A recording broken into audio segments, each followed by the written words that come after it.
ഈദ് മുബാറക്. അപ്പോൾ ഇന്ന് മെയ് 27, ഗൾഫിലൊക്കെ ഇന്നാണ് പെരുന്നാള്, നമ്മുടെ നാട്ടിലൊക്കെ നാളെയാണല്ലോ. അപ്പോൾ ഗൈസ്, ഞാൻ ഇന്ന് വലിയ രീതിയിലുള്ള ഈദ് സെലിബ്രേഷൻ ഒന്നും ഇല്ല. യൂഷ്വലി നമ്മൾ ഈ ഒരു ടൈമിൽ നാട്ടിലായിരിക്കെ. ഞാൻ ഖത്തറിൽ വന്നിട്ട് 4 വർഷമായെങ്കിലും ഇവിടെ ആകെ ഒരു ഈദാണെന്ന് തോന്നുന്നു സെലിബ്രേറ്റ് ചെയ്തിട്ടുള്ളത്. പിന്നെ എമ്രുവിന്റെ ഫസ്റ്റ് ഈദാണ്. അങ്ങനെ വലിയ രീതിയിലുള്ള സെലിബ്രേഷൻ ഒന്നുമില്ല. കുക്കിംഗ് ഒക്കെ ജസ്റ്റ് എന്നെ കൊണ്ട് പറ്റുന്ന രീതിയിൽ ചെറുതായിട്ട് പാലാട ഉണ്ടാക്കാന്ന് വിചാരിച്ചു. പിന്നെ ചിക്കൻ കുറുമ, റീക്ക ഇന്ന് ബിരിയാണി വെക്കാന്ന് പറഞ്ഞിട്ടുണ്ട്. എന്താവും എനിക്കറിയില്ല, ചിലപ്പോൾ ഞാൻ തന്നെ കുക്ക് ചെയ്യേണ്ടി വരും. പിന്നെ റീക്കാട് ഒരു ഫ്രണ്ടിനെ വിളിച്ചിട്ടുണ്ട്, ആ ഒരു ചേട്ടൻ മാത്രമേ വരുന്നുള്ളൂ. പിന്നെ ചിക്കൻ ഫ്രൈ ചെയ്യാന്ന് വിചാരിച്ചു.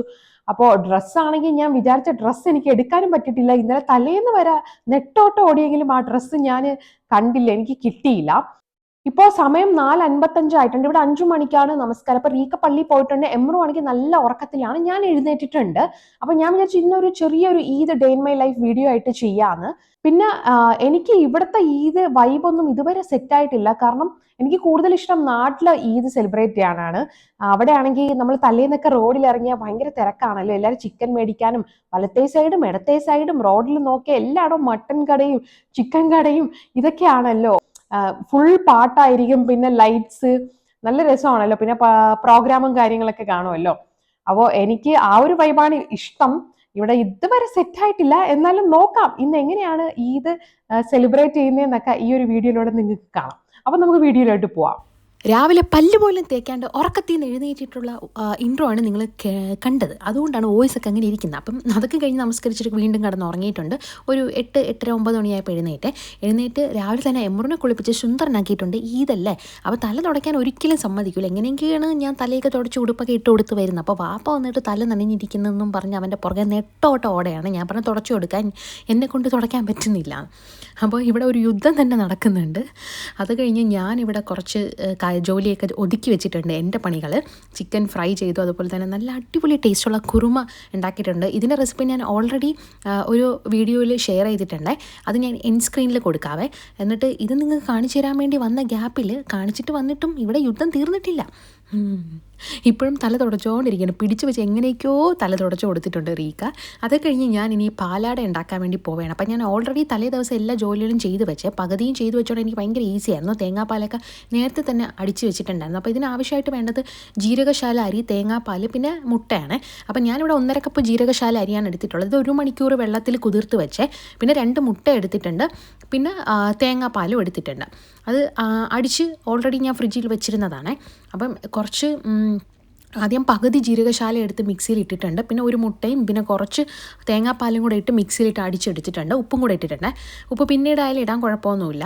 എന്നിട്ട് മിക്സിയിൽ നല്ലപോലെ ഒന്ന് അടിച്ച് പേസ്റ്റാക്കി എടുത്താൽ മതി. പാലാടയുടെ ബാർട്ടർ ഇവിടെ റെഡി ആയിട്ടുണ്ട്. ഭയങ്കര സിമ്പിളായിട്ടുള്ള ഒരു റെസിപ്പിയാണ്, അതുപോലെ തന്നെ ഭയങ്കര ടേസ്റ്റിയാണ്. ഇനി നിങ്ങൾക്ക് വേണമെങ്കിൽ ജീരകശാല മാറ്റിയിട്ട് പച്ചരിയിൽ ഉണ്ടാക്കാവേ. എൻ്റെ ഉമ്മ പച്ചരിയിലാണ് ഉണ്ടാക്കാറുള്ളത്. അപ്പം എനിക്കിവിടെ പച്ചരി ഇല്ല എന്നതുകൊണ്ടാണ് ജീരകശാലയിൽ ഉണ്ടാക്കിയത്. അതുമല്ല, ജീരകശാലയോ ബാസ്മതിയോ എടുക്കാവേ, ഏത് വേണമെങ്കിലും എടുക്കാം, അതിലും ഉണ്ടാക്കാം, കുഴപ്പമൊന്നുമില്ല.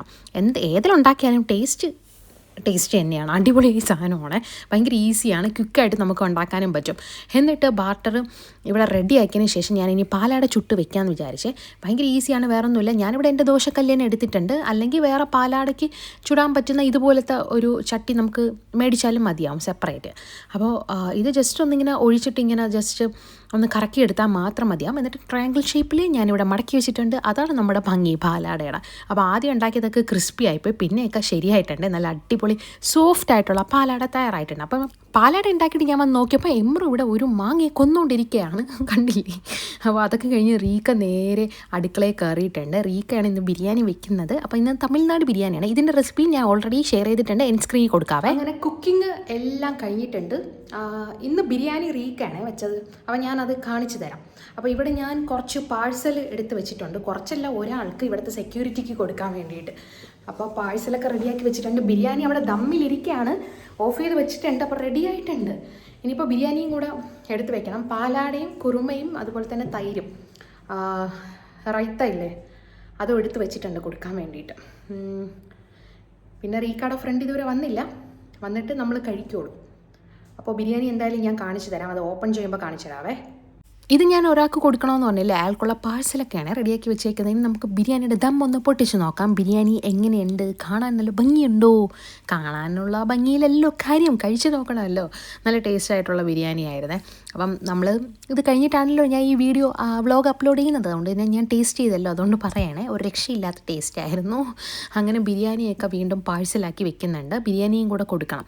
അങ്ങനെ എല്ലാം റെഡിയാക്കി റീക്കാടെ കൊടുത്തിട്ടുണ്ട്. റീക്ക എമ്രുവും കൂടെ കൊണ്ടുപോയി കൊടുക്കും. അപ്പോൾ അതൊക്കെ കഴിഞ്ഞ് നമ്മൾ ഗൗതം ചേട്ടൻ വന്നിട്ടുണ്ട്. അപ്പോൾ ലഞ്ച് കഴിച്ചിട്ട് കുറച്ച് നേരം റെസ്റ്റ് എടുത്തിട്ട് ഇനി പുറത്തോട്ട് പോവുകയാണ്. അപ്പോൾ ഇതാണ് നമ്മുടെ ഔട്ട്ഫിറ്റ്. എമ്രു നല്ല സുന്ദരനായിട്ടുണ്ടല്ലേ. എമ്രുവിനാണെങ്കിൽ ബ്ലാക്ക് ഷർട്ട്, അതായത് ബ്ലാക്ക് കളറിലുള്ള ഡ്രസ്സ് അങ്ങനെ അധികം ഇല്ല. അപ്പോൾ എനിക്ക് ഭയങ്കര ആഗ്രഹമായിരുന്നു ഒരു ബ്ലാക്ക് കളർ ഡ്രസ്സ് എടുക്കണമെന്ന്. അപ്പോൾ ഇത് കണ്ടപ്പം ഒറ്റയടിക്ക് കണ്ണിൽ അങ്ങ് സ്പാർക്കായി. അപ്പോൾ പിന്നെ നമ്മളൊന്നും നോക്കിയില്ല, അങ്ങ് ഈ ഡ്രസ്സ് എടുത്തിട്ടുണ്ട്. നമ്മൾ പെരുന്നാളിൻ്റെ തലേന്ന് പോയിട്ടാണ് ഡ്രസ്സ് എടുത്തത്. അതിൻ്റെ ഒരു ഷോർട്സ് ഞാൻ ഇന്ന് അപ്ലോഡ് ചെയ്തിട്ടുണ്ടായിരുന്നു. അപ്പോൾ അത് കാണാത്തവർ മിനി വ്ളോഗാണ്, കാണാത്തവർ കാണണേ, ഷോർട്സിൽ കൊടുത്തിട്ടുണ്ട്. അങ്ങനെ നമ്മളിപ്പം ബീച്ചിലെത്തിയിട്ടുണ്ട്. ഇത് അൽക്കോറിൽ തന്നെ അടുത്തുള്ള ഒരു ബീച്ചാണ്, അൽ ഫർക്കിയ ബീച്ച് എന്ന് പറയും. അങ്ങനെ ബീച്ചിൽ വരണമെന്നും പ്രത്യേകിച്ച് പ്ലാനൊന്നും അങ്ങനെ ഇല്ലായിരുന്നു. റീക്ക പെട്ടെന്ന് പറഞ്ഞ് വന്നാൽ പിന്നെ ചേട്ടൻ ഉള്ളതല്ലേ, ഗൗതം ചേട്ടൻ ഉള്ളതുകൊണ്ട് നമുക്ക് ബീച്ചിൽ പോകാമെന്ന്. അങ്ങനെ ബീച്ചിലോട്ട് വന്നതാണ്. ഇവിടെ വന്നപ്പോൾ എമ്രു ആണെങ്കിൽ അവനങ്ങ് ഫ്രീ ആയിട്ട് വിട്ടിട്ടുണ്ട്, നടക്കട്ടെ എന്ന് വിചാരിച്ചു. കുറച്ച് നേരം ഇവിടെയൊക്കെ കറങ്ങി നടന്നു. കുറേ നേരം വീട്ടിലിരുന്നതല്ലേ, അപ്പോൾ ആ ഒരു വിമിഷ്ടമൊക്കെ മാറ്റാൻ വേണ്ടിയിട്ട് അവൻ ഇവിടെ ഓടിച്ചാടി നടപ്പുണ്ട്. കുറച്ച് നേരം ഗൗതം ചേട്ടൻ്റെ കൂടെയൊക്കെ കളിച്ചു, പിന്നെ നമ്മുടെ കൂടെയൊക്കെ ഓടി കളിച്ചു. എന്നിട്ട് ഇനി വെള്ളത്തിലോട്ട് കൊണ്ട് ഇറക്കി വിട്ടിട്ടുണ്ട്. അപ്പോൾ ഇവിടെ നിന്ന് കുളിച്ച് വെള്ളമൊക്കെ പുറത്തൊക്കെ വീണ് തലയിൽ കൂടെയൊക്കെ കളിച്ചതാണ്, അടിച്ചടിച്ച് കളിച്ച് മുഖത്തും എല്ലാം ആക്കി. അവസാനം നിങ്ങൾ കാണണം, ഈ വീഡിയോ കണ്ടുകൊണ്ടിരിക്കുമ്പോൾ നിങ്ങൾക്ക് മനസ്സിലാവും. ഫുള്ളും കണ്ണൊക്കെ ചുവന്ന്. പിന്നെ ഞാൻ ഇവിടെ തന്നെ ഇതുണ്ട്, ഒരു വാഷ്റൂമുണ്ട്. അപ്പം ലേഡീസ് ടോയ്ലറ്റിൽ കൊണ്ടുപോയി അവിടെ പോയി എല്ലാം മുഖവും കയ്യും ഒക്കെ കഴുകി കൊടുത്ത് പിന്നെ കാറി വെച്ച ഡ്രസ്സൊക്കെ മാറ്റിച്ച്. കാരണം അത്രയ്ക്ക് അവസ്ഥയായിരുന്നു. ഇപ്പം നിങ്ങൾക്ക് കാണുമ്പോൾ തന്നെ മനസ്സിലാവും. പിന്നെ ഈ ബീച്ചിൽ നമുക്ക് ഇറങ്ങാൻ പറ്റും, വലിയ ആഴമൊന്നുമില്ല. അങ്ങ് ഒരുപാട് ദൂരെ വരെ ആൾക്കാരൊക്കെ നിൽക്കുന്നുണ്ട്. വെള്ളത്തിൽ നിൽക്കുന്ന വെച്ചാൽ വെള്ളത്തിൽ കിടപ്പുണ്ട് കളിക്കാൻ വേണ്ടിയിട്ട്. അപ്പം ഞാൻ വെള്ളത്തിലൊന്നും ഇറങ്ങിയില്ല, കാരണം ഞാനിവിടെ ഈദായിട്ട് അണിഞ്ഞൊരുങ്ങിയൊക്കെ വന്നതല്ലേ. അപ്പോൾ ഇനി വെള്ളം കൊണ്ട് നനഞ്ഞ് പോകേണ്ടി വരും. പിന്നെ ഇവനെ എടുത്ത് എൻ്റെ ഡ്രസ്സൊക്കെ നനഞ്ഞു, അത് പോട്ടെ, പിന്നെ കുഴപ്പമില്ല, കാറ്റടിച്ച് ഉണങ്ങിക്കോളും. അങ്ങനെ വെള്ളത്തിൽ ഇവൻ ചെന്നൈ പോയപ്പോൾ ഇതുപോലെ തന്നെ നമ്മൾ ബീച്ചിൽ കൊണ്ടുപോയി വെള്ളത്തിൽ കളിക്കാൻ വിട്ടിട്ടുണ്ടായിരുന്നേ. ഭയങ്കര ഇഷ്ടമാണ്. കുളിപ്പിക്കുമ്പം ഇവിടെ വീട്ടിൽ കുളിപ്പിക്കുമ്പോൾ ആണെങ്കിലും വെള്ളത്തിൽ നിന്നാണ് കളിക്കുന്നത് കുറേ നേരം. അത് എല്ലാ പിള്ളേരും അങ്ങനെയാണല്ലോ, വെള്ളത്തിൽ കളിക്കാനാണല്ലോ ഭയങ്കര ഇഷ്ടം.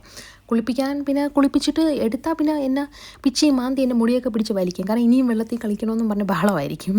അപ്പോൾ ഇവിടെ പിന്നെ ബീച്ചിൽ പിന്നെ വിടുമ്പോൾ പിന്നെ പറയണ്ടല്ലോ, വെള്ളത്തിൽ കളിക്കാൻ ഇഷ്ടമുള്ളതുകൊണ്ട് അങ്ങനെ കുറേ നേരം നിന്ന് കളിച്ചു. അവസാനം മതിയായി. ഇന്ന് ഉറങ്ങിയിട്ടില്ലേ ആൾ. മതിയായപ്പം റീക്കാടെ പറഞ്ഞ് എടുക്കാൻ വേണ്ടിയിട്ട്. അവന് മതിയാകുമ്പോൾ അവൻ വരും. കുറേ നേരം കളിക്കാൻ വിട്ടാലും അവന് മതിയാകുമ്പോൾ അവൻ വരും. നമ്മളാണെങ്കിൽ എങ്ങനെയാണല്ലോ. പിന്നെ ഈ ഒരു ഡ്രസ്സിൻ്റെ ഷോർട്സ് ആണെങ്കിൽ ഭയങ്കര വലുതായിരുന്നു. നമ്മൾ ബെൽറ്റൊക്കെ ഇട്ട് കൊടുത്തിട്ടുണ്ടായിരുന്നോ. മുഖമൊക്കെ നോക്കി എങ്ങനെ ഉണ്ടെന്ന് നോക്ക്. വെള്ളത്തിൽ കളിച്ച് കണ്ണൊക്കെ ചുവന്ന്. അങ്ങനെ ഡ്രസ്സൊക്കെ മാറ്റി കൊണ്ടുവന്നിട്ട് ഇവിടെ വീണ്ടും വന്നിരുന്ന് മണ്ണിൽ കളിച്ചുകൊണ്ടിരിക്കുകയാണ്. അപ്പോൾ അതൊക്കെ കഴിഞ്ഞിട്ട് നമ്മളിതാ വീണ്ടും അൽക്കോർ പാർക്കിൽ പോകാമെന്ന് പറഞ്ഞ് വന്നതാണ്. അപ്പോഴത്തേക്ക് എമ്രു ഉറങ്ങിപ്പോയി. അൽക്കോർ പാർക്ക് എത്തിയപ്പോഴാണ് ശ്രദ്ധിച്ചത് എമ്രുവിൻ്റെ ബോധം പോയത്. ഞാൻ പോലും അറിഞ്ഞില്ല. അവൻ കയറി ഇങ്ങനെ കിടക്കുന്നത് കണ്ട് എപ്പോഴും അങ്ങ് ഉറങ്ങിപ്പോയേ. പിന്നെ നമ്മൾ നേരെ ഇവിടുത്തെ ഡൗൺ ടൗൺ സൂക്കിൽ വന്നു. അപ്പോൾ ഡൗൺ ടൗൺ സൂക്കിൽ വന്നപ്പോഴത്തേക്ക് എമ്രു എഴുന്നേറ്റു. അപ്പോൾ ഇവിടെ വന്നപ്പോഴാണ് നമ്മൾ കൺകുളിരണ ഒരു കാഴ്ച കണ്ടത്. ഇതിപ്പോൾ ഇന്നാണ് ഫസ്റ്റ് ഡേ എന്ന് അവർ പറഞ്ഞ് ഇങ്ങനെ കിഡ്സിന് കളിക്കാൻ വേണ്ടിയിട്ട് സെറ്റ് ചെയ്ത് വെച്ചിട്ടുണ്ട്. അപ്പോൾ ഇത് നേരത്തെ ഇല്ലായിരുന്നു, നമ്മളെപ്പോഴും ഇവിടെ വരുന്നതാണ്.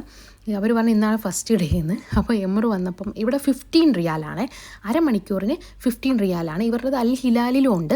അൽ ഹിലാലിൽ അൽമീറ ഉണ്ടല്ലോ, അവിടെയുണ്ട്. അപ്പോൾ അവിടെ നമ്മൾ പോയി കളിപ്പിക്കാറുണ്ട് ഇവനെ ഇതുപോലെ. അപ്പം നമ്മൾ പറഞ്ഞുകൊണ്ടിരിക്കുകയാണ് അതുപോലെ ഇവിടെ വന്നിരുന്നെങ്കിൽ കൊള്ളായിരുന്നെന്ന്. പക്ഷേ ഇന്നലെ ഡൗൺ ടൗൺ സൂക്കി വന്നപ്പോൾ നമ്മൾ പോലും പ്രതീക്ഷിക്കാതെ ഇവിടെ ഉണ്ടായിരുന്നു. അങ്ങനെ കുറച്ച് നേരം അരമണിക്കൂർ അവനെ ഇതിലിട്ട് കളിപ്പിച്ചു. പക്ഷേ അവൻ ഇങ്ങനെ അധികം കളിച്ചില്ല, കാരണം ഇന്ന് ഉറങ്ങിയില്ലെന്ന് പറഞ്ഞില്ല. അതുകൊണ്ട് ഭയങ്കര ഒരു ഉറക്ക ക്ഷീണമായിരുന്നു. അതുകൊണ്ട് അങ്ങനെ അധികം ഓടിച്ചാടി കളിക്കാണ്ട് ഒരിടത്ത് നമ്മൾ ഇരുത്തിയ സ്ഥലത്ത് തന്നെ ഇരുന്ന് കളിക്കുകയായിരുന്നു. പിന്നെ കുറച്ച് നേരം അവരും അവിടെ ഉണ്ടായിരുന്നവരും കൂടെ അതിൻ്റെ അകത്ത് കയറി വന്ന് അവനെ കുറേയൊക്കെ കളിപ്പിക്കാൻ നോക്കി. പക്ഷെ അവൻ പോയില്ല. പിന്നെ അരമണിക്കൂറിൽ ഒരു 7 മണിക്ക് പോയതാണ്. 7:25 ആയപ്പം മതിയായിട്ട് എൻ്റെ അടുത്ത് വന്നു. പിന്നെ ഞങ്ങൾ രണ്ടുപേരും കൂടെ ഇവിടെ നേരെ ബൗളിങ്ങിന് വന്നേ. അപ്പം റീക്കാൻ ഗൗതം ചേട്ടന് നേരത്തെ തന്നെ പോയി എന്നെ അവിടെ എമ്രുവിനെ ഏൽപ്പിച്ചിട്ട് അവർ മുങ്ങിക്കളഞ്ഞ് എൻ്റെ അടുത്ത് പറഞ്ഞ് ഞങ്ങൾ പോയി ബൗളിങ് കളിച്ചിട്ട് വരാം, നീ ഇവിടെ നിന്നോ. പിന്നെ ഞാൻ എമ്രുവിനെ നോക്കിക്കൊണ്ടിരുന്നു, അവനെ പോയി കളിച്ചോന്ന്. അങ്ങനെ അവർ രണ്ടുപേരും കളിച്ച് ഇതിൽ ഗൗതം ചേട്ടൻ്റെ സ്കോറായിരുന്നു ഹൈ 74 അടിച്ചിട്ടുണ്ടായിരുന്നു. അപ്പോൾ അത് കഴിഞ്ഞ് എനിക്കും കൂടെ കളിക്കണമെന്നും പറഞ്ഞ് പിന്നെ ഞാൻ കുറേ നേരം നിന്ന് കളിച്ചു. അവസാനം ജയിച്ചത് ഞാനാണ്. നിങ്ങളെൻ്റെ സ്കോർ കണ്ട് ഞെട്ടിപ്പോവും. പിന്നെ ഞാൻ ഇതിൽ 2 പ്രാവശ്യം 10 ഫുള്ളും അടിച്ച് തെറിപ്പിച്ചിട്ടിട്ടുണ്ടായിരുന്നു. പക്ഷെ അത് കഷ്ടകാലത്തിന് റീക്ക വീഡിയോ എടുത്തില്ല, വേറെ എല്ലാം വീഡിയോ എടുത്തിട്ടുണ്ടായിരുന്നു. ഞാൻ പൊട്ടി പളിസാവണ വീഡിയോ ഒക്കെ ഉണ്ട് കളിക്കുമ്പോൾ. അതിലും ഫസ്റ്റ് ഞാൻ എറിഞ്ഞപ്പോൾ ആ ബോളിൽ തെറിച്ച് തൊട്ടടുത്തുള്ള ഇതിലോട്ട് വീണേ. അപ്പോൾ അയാൾ വന്നിട്ട് അതിങ്ങനെയാണ് കളിക്കേണ്ടത്, ഇങ്ങനെ എറിയരുത് എന്നൊക്കെ പറഞ്ഞ്. പക്ഷേ സംഭവം എൻ്റെ വിരൽ അതിൽ കുടുങ്ങിപ്പോയതാണ്. ഞാൻ ഇപ്പോൾ കുറച്ചായി കളിച്ചിട്ട്, ലാസ്റ്റ് ടൈം നമ്മൾ നാട്ടിൽ കഴിഞ്ഞ ഇതിന് വന്നപ്പോഴാണ് കളിച്ചതെന്ന് തോന്നുന്നത്. അതുകൊണ്ട് ആ ഒരു ടച്ച് വിട്ടുപോയതാണെന്ന് തോന്നുന്നു. അപ്പോൾ അയാൾ വന്ന് ഇങ്ങനെയൊക്കെയാണ് കളിക്കേണ്ടതെന്നൊക്കെ പറഞ്ഞ് തന്ന്. സംഭവം ഞാൻ പ്ലെയർ ആണെന്നുള്ള കാര്യം അറിഞ്ഞില്ലല്ലോ. പിന്നെ അങ്ങോട്ട് എൻ്റെ സ്കോർ ഉണ്ടല്ലേ 91, അതിൻ്റെ ഹാപ്പിനെസ്സാണ് എൻ്റെ മുഖത്ത് കാണുന്നത്. അങ്ങനെ ഈ ഗ്രീൻ ബോളാണ് ഇതിൽ വെയിറ്റ് കുറവ്, വെയിറ്റ്ലെസ് ആയിട്ടുള്ളത്. അതുകൊണ്ടാണ് അതെടുത്ത് വെച്ച് കളിക്കുന്നത്. അങ്ങനെ ഗെയിമൊക്കെ കളിച്ചിട്ട് നമ്മൾ വീണ്ടും അൽക്കോർ മാളിലുള്ള ഈ ഒരു ഫൺ വില്ലയിൽ വന്ന്. എമ്രുവിന് ഭയങ്കര ഇഷ്ടപ്പെട്ട സ്ഥലമാണിത്. എപ്പോൾ ഇവിടെ വന്നാലും അവൻ നേരെ ഓടിക്കയറുന്ന ഇതിൻ്റെ അകത്താണ്. അങ്ങനെ കുറച്ച് നേരം അവനെ ഇതിലിട്ട് കളിപ്പിച്ചു. എന്നിട്ട് 2 ബേബീസ് കണ്ടില്ലേ കാർ ഓടിക്കുന്നത്, ബേബീസ് അല്ല കിഡ്സ്, 2 പേരും കൂടെ കാർ ഓടിക്കാൻ പോകണമെന്നും പറഞ്ഞ് പോയി. ഞാൻ ഈ കാർ ഓടിക്കണമെന്ന് കുറേ നാളുകൊണ്ട് പറഞ്ഞുകൊണ്ടിരിക്കുന്നത്. പക്ഷേ ഞാൻ ഇതുവരെ ഓടിച്ചില്ല. എന്തെങ്കിലും ഒരു ദിവസം ഞാൻ ഓടിക്കും. അങ്ങനെ ഇന്നത്തെ ഈദ് ദിവസം പോയത് തന്നെ ഞാൻ അറിഞ്ഞില്ല. നമ്മളിങ്ങനെ ഫുഡൊക്കെ കഴിച്ച് രാവിലെ എഴുന്നേറ്റ് കുക്കിംഗ് കാര്യങ്ങൾ, പിന്നെ അങ്ങനെ കറങ്ങാനൊക്കെ പോയി ഫുൾ അടിച്ച് പൊളിയായിരുന്നേ. അപ്പോൾ ഈദ് ഡേ ഭയങ്കര ഹാപ്പി ആയിട്ട് പോയി. അപ്പോൾ നിങ്ങളുടെയൊക്കെ ഈദ് എങ്ങനെയുണ്ടെന്ന് കോമൻറ്റ് ചെയ്യാൻ വേണ്ടി മറക്കണ്ട. നിങ്ങളെങ്ങനെയാണ് ആഘോഷിക്കാൻ പറ്റില്ല. സാധാരണ നമ്മൾ നാട്ടിലൊക്കെയാണ് ആഘോഷിക്കാറ്. ഇപ്രാവശ്യം ഇവിടെയാണ് ആഘോഷിച്ചത്. എന്നാലും കുഴപ്പമൊന്നുമില്ല. നാട്ടിൽ അത്ര നമുക്ക് അടിച്ചു പൊളിയൊന്നും പറ്റിയില്ലെങ്കിലും ഓക്കെ, കുഴപ്പമില്ല. നമ്മുടേതായ രീതിയിൽ നമ്മൾ അടിച്ചു പൊളിച്ചിട്ടുണ്ട്. അങ്ങനെ അറ്റ് ലാസ്റ്റ് നമ്മളിതാ ഡിന്നർ കഴിക്കാൻ വേണ്ടി വന്നിട്ടുണ്ട്. വസന്ത ഭവനിലാണ് വന്ന്. ചിക്കനൊക്കെ കഴിച്ചാലേ ഇനി കുറച്ച് വെജ് കഴിക്കാമെന്ന് വിചാരിച്ചു. ഇവിടുത്തെ പനീർ ദോശയാണ് എൻ്റെ ഫേവറേറ്റ്. അപ്പോൾ ഇവിടെ വന്ന് ഞാൻ പനീർ ദോശ തന്നെ യൂഷ്വലി ഓർഡർ ചെയ്യുന്ന പോലെ, ഞാനല്ല റീക്ക് തന്നെ അറിയാം. എനിക്ക് ഞാൻ ചോദിച്ചാൽ പനീർ ദോശയെ പറയുള്ളൂ. അതുകൊണ്ട് പനീർ ദോശ ഓർഡർ ചെയ്തിട്ടുണ്ട്. പിന്നെ എമ്രുവിന് ഗീ റോസ്റ്റൊക്കെ മേടിച്ച് കൊടുത്തു. ഗീ റോസ്റ്റ് അല്ല, പ്ലെയിൻ ദോശയാണ്. പ്ലെയിൻ ദോശ മേടിച്ച് അങ്ങനെ ഫുഡൊക്കെ കഴിച്ച് ഇനി നമ്മൾ വീട്ടിലോട്ട് പോവാണ്. പിന്നെ ചേട്ടന് പോകാൻ സമയമായിട്ടുണ്ട്. ഇപ്പോൾ തന്നെ സമയം ഒരു 9:45 10 മണി ആവാറായിട്ടുണ്ട്. അപ്പോൾ അതിന് മുന്നേ സ്മൈലിയിൽ പോകണം. അവിടെ നിന്ന് എന്തോ സാധനം മേടിക്കണം. ഞാൻ പാല് മേടിക്കണമെന്ന് പറഞ്ഞിരുന്നു. അപ്പോൾ നമ്മളിവിടെ നിന്ന് കാർ എടുക്കാൻ നേരം എമ്രു പറഞ്ഞില്ല ഏട്ടാ, ചേട്ടൻ്റെ കൂടെ പോവേണം, അവൻ ഇനിയും കറങ്ങാൻ പോകണമെന്ന്. ഞങ്ങൾക്ക് ടാറ്റയൊക്കെ പറയണേ അവിടെ നിന്നിട്ട് നമ്മുടെ കൂടെ വരാണ്ട്. പിന്നെ നമ്മൾ കാർ എടുത്ത് വിളിച്ചപ്പോൾ എന്തോ ചാടി തിരിച്ച് വീണ്ടും വന്നിട്ടുണ്ട്. അങ്ങനെ ഇവിടുന്ന് നേരെ നമ്മൾ സ്മൈലിൽ പോയി. അവിടെ നല്ല നമ്മൾ മാങ്ങ ഇതിൽ കാണിച്ചില്ലേ, മാങ്ങയൊക്കെ മേടിക്കുന്ന ആ സ്മൈലിൽ നിന്നാണ്. നല്ല അടിപൊളി നാടൻ മാങ്ങയൊക്കെ കിട്ടും. ഉച്ചയ്ക്ക് ലഞ്ച് കഴിക്കുന്നത് വീഡിയോ എടുക്കണമെന്നൊക്കെ വിചാരിച്ചേ. പക്ഷേ സത്യം പറഞ്ഞാൽ ഞാൻ മറന്നുപോയി. കാരണം ചേട്ടൻ വന്നപ്പോൾ 3:30 അതുകൊണ്ട് നല്ല വിശപ്പുണ്ടായിരുന്നു. ഞാൻ പോയി അവർക്ക് ഫുഡൊക്കെ വെച്ച് കൊടുത്തിട്ട് ഞാനും കഴിച്ചേ. അതുകൊണ്ട് ഞാൻ വീഡിയോ എടുക്കാൻ മറന്നു. പിന്നെയാണ് ആലോചിച്ചത് ഈ വ്ളോഗ് എടുത്തില്ലല്ലോ എന്ന്. അതുകൊണ്ടാണ് ഉച്ചയ്ക്കത്തെ ലഞ്ച് കഴിക്കുന്നതൊന്നും കാണിക്കാത്തത്, ഇൻക്ലൂഡ് ചെയ്യാത്തത്. പിന്നെ എപ്പോഴും അതൊക്കെ കാണിച്ചാൽ പിന്നെ ബോറടിക്കൂലല്ലേ, ഇന്നൊരു ചേഞ്ച് ആവാം. അപ്പോൾ ഗൈസ്, ഇന്നത്തെ എൻ്റെ Eid day in my life vlog ഇവിടെ നിർത്തുകയാണേ. അപ്പോൾ ഇനിയിപ്പോൾ ഞാൻ വീട്ടിൽ പോകണം. ഇവിടെ ഇപ്പോൾ സ്മൈലി എന്ന് പറയുന്ന ഒരു കടയിൽ വന്നിട്ടുണ്ട് കുറച്ച് സാധനം മേടിക്കാൻ വേണ്ടി. റീക്കായും എമ്രുവും പിന്നെ റീക്കയുടെ ഫ്രണ്ടും കൂടെ പോയിട്ടുണ്ട്. അപ്പോൾ ഞാൻ കാറിൽ തന്നെ ഇരിക്കാമെന്ന് പറഞ്ഞിട്ടുണ്ട്. എനിക്ക് വ്ളോഗ് ഒന്ന് എൻഡ് ആക്കണം. ഇത് കഴിഞ്ഞ് വീട്ടിൽ പോയി കിടന്ന് ഉറങ്ങണം. അപ്പോൾ എല്ലാവരുടെയും ഈദൊക്കെ എങ്ങനെ ഉണ്ടായിരുന്നു, അടിച്ചു പൊളിച്ചോ എന്നൊക്കെ നിങ്ങൾ കമൻറ്റ് സെക്ഷനിൽ അറിയിക്കണം. അതുപോലെ നിങ്ങൾക്ക് ഈ ഒരു വീഡിയോ ഇഷ്ടപ്പെട്ടാൽ നിങ്ങൾ ലൈക്ക് ചെയ്യണം, ചാനൽ സബ്സ്ക്രൈബ് ചെയ്യാൻ മറക്കണ്ട. നമുക്ക് പുതിയൊരു വ്ളോഗിൽ കാണാവേ. ടാറ്റാ.